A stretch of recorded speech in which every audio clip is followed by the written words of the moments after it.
कि बिहार की जनता क्या फैसला लेने जा रही है,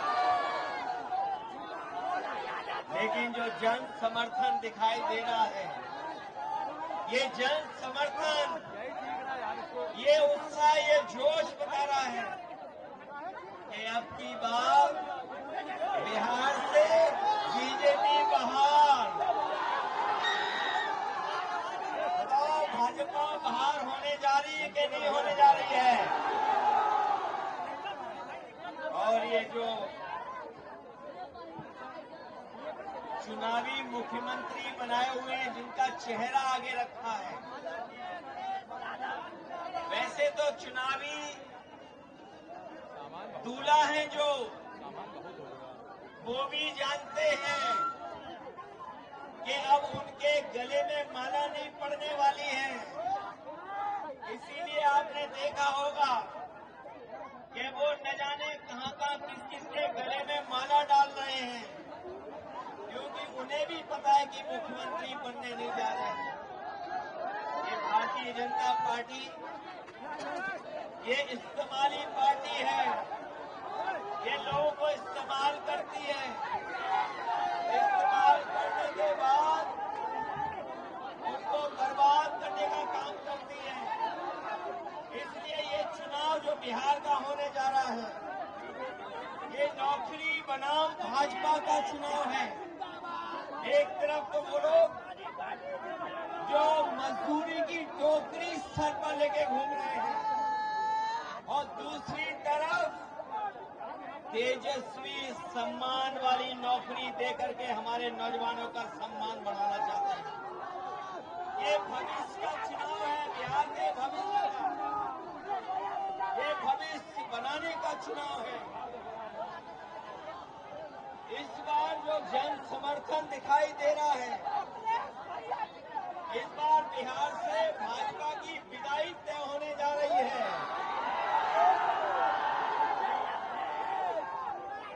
जो लोग उत्सव मना रहे हैं जीएसटी का,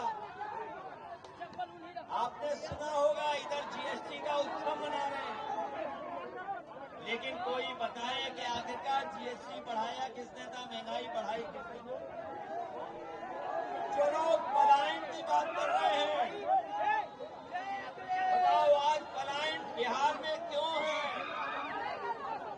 ये बीजेपी की वजह से है, और बीजेपी के सहयोगी समझ लें इस बार कि बिहार की जनता इस बार भारतीय जनता पार्टी का पलायन कराने जा रही है। और जब बीजेपी का पलायन होगा, तब तेजस्वी यहाँ पर नौकरी देने जा रहे हैं, रोजगार देने जा रहे हैं। हम आपको ये भी भरोसा दिलाने आए हैं कि हम लोग अपने अनुभव का, हम लोगों ने जो काम करके दिखाया है, उसका लाभ दिलाने का काम भी हम लोग तेजस्वी जी के साथ करेंगे। यूपी का चुनाव देखा होगा आपने कि भारतीय जनता पार्टी के लोग यूपी के चुनाव में भी यही बातें कह रहे थे जो बिहार में कह रहे हैं। यूपी में भी लगातार सांप्रदायिक ताकतों को और सांप्रदायिकता को बढ़ाने के लिए काम कर रहे थे, लेकिन हमें खुशी है कि उत्तर प्रदेश की जनता ने अवध में बीजेपी को हराने का काम किया है। और मुझे जो जन समर्थन दिखाई दे रहा है, हमें लाइव लिंक डाल दिया, मगध में भी हार होने जा रही है। लाइव लिंक डाल दिया, अवध में हराया हमने, ग्रुप डाल दिया। अवध में हराया यूपी ने, बिहार मगध में हराएगा बीजेपी को। जो लोग कहते हैं, जो लोग सपने दिखाते हैं, जो लोग हमें सपने दिखा रहे थे कि अमेरिका के राष्ट्रपति ट्रंप हमारे मित्र हैं, लेकिन मित्र हमारे लगातार पाबंदियां लगा रहे हैं हमारे आपके ऊपर। न केवल पाबंदियां लगा रहे हैं, बल्कि हमारे कारोबार को भी रोकने का काम कर रहे हैं। कैमरा है यार। जो अमेरिका ताकतवर देश था, जिससे मित्रता का सहारा बनाते थे, लेकिन आज वो भी हमारे खिलाफ खड़ा है। केवल अमेरिका नहीं, बल्कि दुनिया के तमाम देश जो हमारे मित्र देश थे, आज हमारे खिलाफ खड़े हैं। कोई हमारा सहयोग मदद करने नहीं आ रहा। आज जो डीजल पेट्रोल महंगा है, बताओ उसका जिम्मेदार कौन है? जो लोग कहते थे डॉलर नीचे जा रहा है, उधर से निकलो यार। डॉलर लुढ़क रहा है, बताओ हमारे मिथिला के धरती के रहने वाले लोग, बताओ मिथिलांचल के हमारे बुजुर्ग नौजवान, यही बीजेपी के लोग कहते थे कि डॉलर नीचे आ रहा है, महंगाई ऊपर बढ़ रही है। बताओ आज डॉलर कहाँ पहुंच गया है? जमीन पर हमारे रुपया को पहुंचा दिया कि नहीं पहुंचा दिया? हमारे घर परिवार में गरीब के बीच में अगर किसी की शादी है, तो बताओ सोना कोई खरीद पाएगा क्या? बताओ सोने की कीमत कहाँ पहुंच गई? अगर हमारी बहन की शादी हो, बेटी की शादी हो, परिवार में किसी सदस्य की शादी हो, तो बताओ क्या हम छोटी से छोटी चीज भी क्या शादी में दे पाएंगे उसको? कौन जिम्मेदार है इसके लिए? तो जब बीजेपी जिम्मेदार है, तो आप लोग सावधान रहोगे कि नहीं रहोगे? बीजेपी की कई टीमें लड़ रही हैं, कोई ए टीम है, कोई बी टीम है, एक पी टीम भी है। बताओ सावधान रहोगे कि नहीं रहोगे? उनकी बी टीम से, सी टीम से, और एक पी टीम भी है। बताओ बीजेपी और पीकेपी को सबक सिखाओगे कि नहीं सिखाओगे? इन लोगों से सावधान हो कि नहीं? आज महंगाई कहाँ है? नौकरी रोजगार कहाँ है? और जब चुनाव आया है, तो बीजेपी के लोग कह रहे हैं जब 1 करोड़ नौकरी देंगे। बताओ बीजेपी की दिल्ली में है सरकार, 10 साल की सरकार है, 10 साल की सरकार में कितने नौजवानों को नौकरी रोजगार दिया है? और जो नौजवान हमारा मेहनत करके, परिश्रम करके, भाग दौड़ करके फौज की सम्मान की नौकरी पाता था, उस नौकरी को भी छीनने का काम अगर किसी ने किया है, तो भारतीय जनता पार्टी के लोगों ने किया है। आज फौज में भी हमारी पक्की नौकरी नहीं है। ये जो अग्निवीर की व्यवस्था है, हम तेजस्वी जी जितने भी लोग हैं, कभी ये स्वीकार नहीं कर सकते हैं कि आधी अधूरी फौज की नौकरी हो। हम आपको भरोसा दिलाते हैं, तेजस्वी जी ने जो प्रण लिया है, वो हम आपको याद दिलाते हैं। पहले भी उन्होंने नौकरी दी, और इस बार उन्होंने तय किया है कि हर परिवार के सदस्य को हम लोग नौकरी देने का काम करेंगे, उन्हें नौकरी दिलाने का काम करेंगे।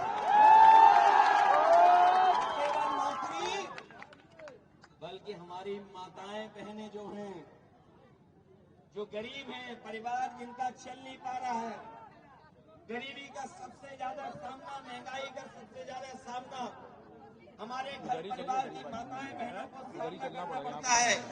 इसलिए हमें खुशी है इस बात की कि तेजस्वी जी ने तय किया है कि महागठबंधन की सरकार बनेगी, तो उनको हम लोग 2500 रुपया महीना देने का काम करेंगे।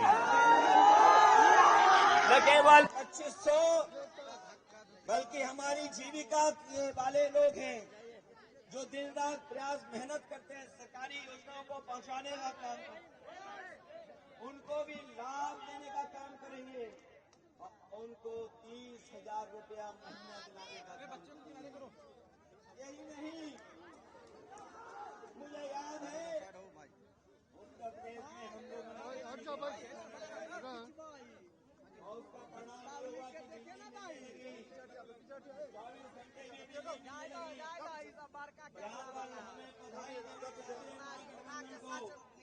उन्होंने तय किया है 200 यूनिट बिजली उपलब्ध कराने का काम करेंगे गरीब परिवारों को।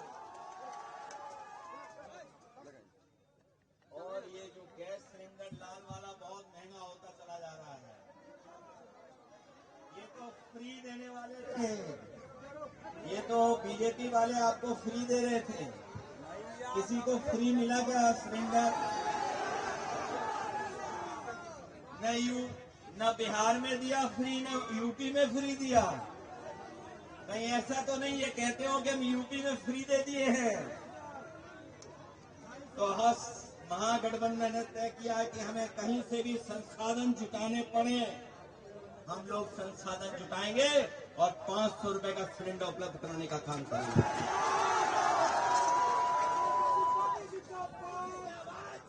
इसलिए मदद करो आप भोला यादव जी की, बताओ मदद करोगे आप? भोला यादव जी के साथ हम लोग भी खड़े हैं। भोला यादव जी जीतेंगे तो तेजस्वी मुख्यमंत्री बनेंगे। बताओ नए नौजवान को बनाना चाहोगे कि नहीं बनाना चाहोगे? अगर उनके साथ बी टीम है, सी टीम है, तो हमारे साथ जेएनजी टीम है। नए नौजवान हमारे साथ हैं, नए नौजवान प्रोग्रेसिव हैं, पॉजिटिव हैं, खुशहाली चाहते हैं नए नौजवान।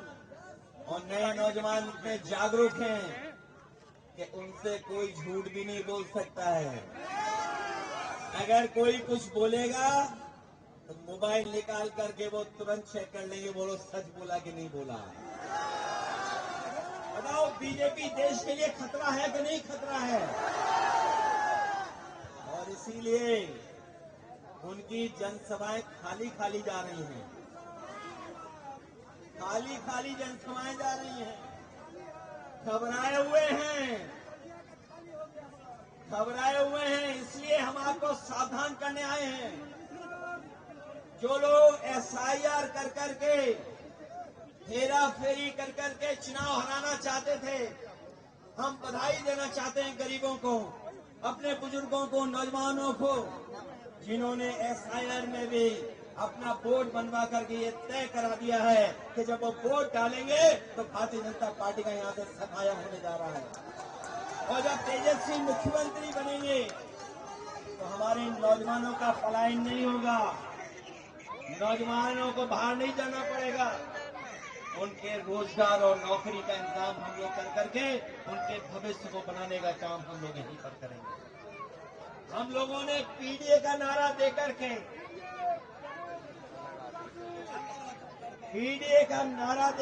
बीजेपी का मुकाबला किया है। यहाँ पे भी आप सब लोग एकजुटता दिखाना, एक साथ होकर के मुकाबला करोगे, एक साथ करोगे मिलकर के। ये तो जोश उत्साह बता रहा है कि इस बार भारतीय जनता पार्टी का यहाँ से पलायन होने जा रहा है। बिहार का भविष्य बनाओगे आप लोग, रोजगार के लिए वोट देंगे, हर घर परिवार की नौकरी के लिए वोट देंगे, और 500 रुपए सिलेंडर कराने के लिए वोट देंगे कि नहीं देंगे? और झूठों को सबक सिखाओगे। ये बात तो जानते ही होंगे कि अब वो मुख्यमंत्री ही बनेंगे जो मुख्यमंत्री हैं। और वो चुनावी दूल्हा है कि नहीं है? और वो चुनावी दूल्हा भी ये जानते हैं कि इस बार उन्हें माला कोई नहीं डालेगा, इसीलिए वो माला खुद ही डाल ले दूसरों को। ये बात तो समझ गए? और अगर नहीं समझे हो तो बताओ महाराष्ट्र में क्या हुआ है? बताओ, जिसको मुख्यमंत्री के नाम से चुनाव लड़े, लेकिन बीजेपी ने उनको मुख्यमंत्री नहीं बनाया, मध्य प्रदेश में भी नहीं बनाया, बिहार में भी नहीं बनाएंगे। इसलिए महागठबंधन के लोगों, हम आपसे अपील करना चाहते हैं कि इस चुनाव को अपना चुनाव समझना, अपने भविष्य का चुनाव समझना। अपने नौजवानों की तरक्की और खुशहाली का चुनाव समझना और इस देश को बनाने के लिए चुनाव समझना, क्योंकि बिहार का परिणाम ही दिल्ली की सरकार को हिला देगा, सरकार नहीं चलेगी। बताओ, बिहार से हारने के बाद दिल्ली की सरकार कैसे चलेगी, बताओ। इसलिए बिहार के लोग न केवल यूपी का भविष्य बनाएंगे, बिहार का भविष्य बनाएंगे, बल्कि देश का भी भविष्य बनाने का काम करेंगे। इसलिए नया अध्याय लिखिए और अपनी सरकार बनवाइए, अपनी सरकार बनाइए। कभी सांप्रदायिकता ने मुकाबला नहीं किया, सांप्रदायिकता ने कभी यहाँ पर जीतने का काम नहीं किया है। हमेशा बिहार ने सांप्रदायिकता को हराया है। और आर्थिक न्याय के अध्याय को लिखिए, सामाजिक न्याय की लड़ाई जो आपने लड़ी है, आपको फिर मौका मिलने जा रहा है कि आप अपने सामाजिक न्याय के राज की स्थापना के लिए यहाँ पर सरकार बनाने का काम करें। और जो हमारी संस्कृति और जो हमारे भारत की पहचान रही है कि हम सब मिलकर रहे हैं, चाहे कोई कितनी भी ताकत है, लोगों ने कोई भी प्रयास किया हो, लेकिन हम हिंदू, मुस्लिम, सिख, ईसाई